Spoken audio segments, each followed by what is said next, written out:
they think he may fit into the top six. I don't have him as a top six forward. I'm with Shannon, but they may put him there and try him there. And they paid a first and 2 fourths for him.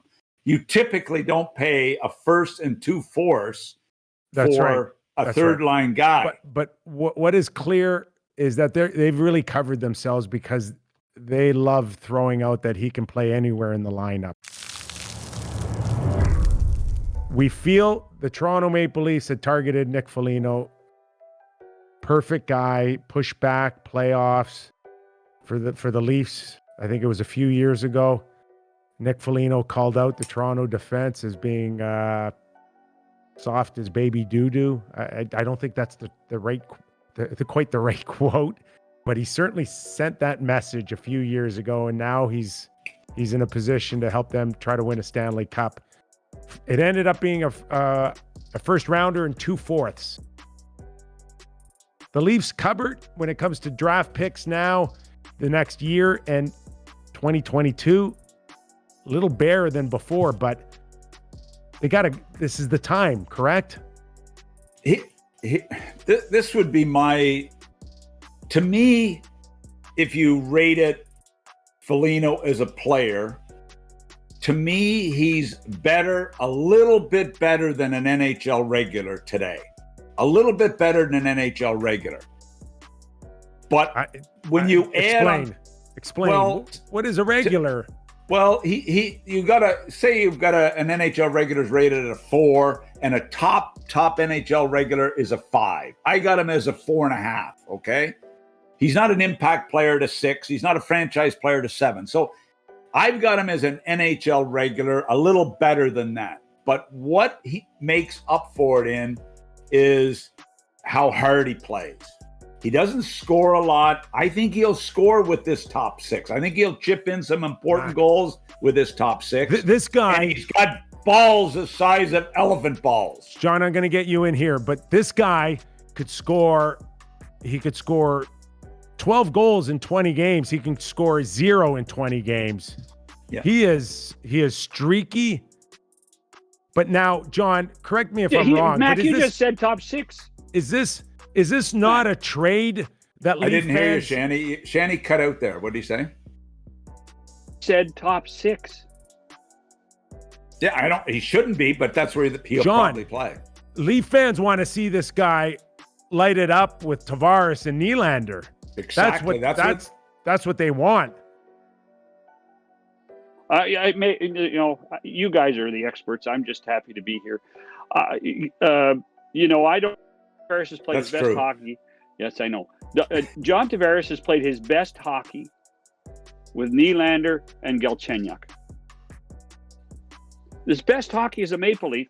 Why you would even want to touch that chemistry when Nylander comes off the COVID list? John, I disagree. Well, no, it's fine. You can disagree, but see, to me, where Nick fits in is, on the third line. I would put him on the third line. Create the one thing the Maple Leafs. It's funny. Winnipeg is always talking about we need depth to work against the Maple Leaf forwards.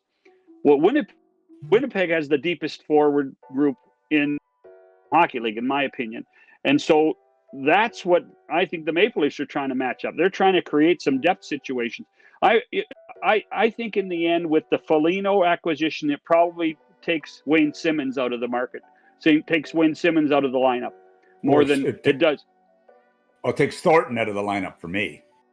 I was actually told yesterday Simmons more than Thornton. So, but here's the thing. Like, you think back to the World Championship, and Darren Millard just brought this to my attention. He said, let's not forget, Foligno played with Matthews at the World Championship, and Matthews had a hell of a world tourney with Foligno on his wing. So is there or does Galchenyuk move up there with how he's played?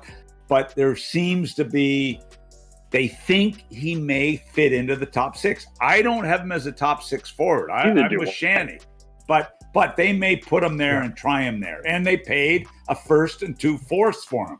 You typically don't pay a first and 2 fourths for a third line guy. But what is clear is that they've really covered themselves because they love throwing out that he can play anywhere in the lineup. And That I agree with. But I don't see, I see foot speed maybe being an issue to stay in a top 4 or 5 scenario. I'm with Mac. Where I see his value, guys, third line center. That's where I see his value. A shutdown role.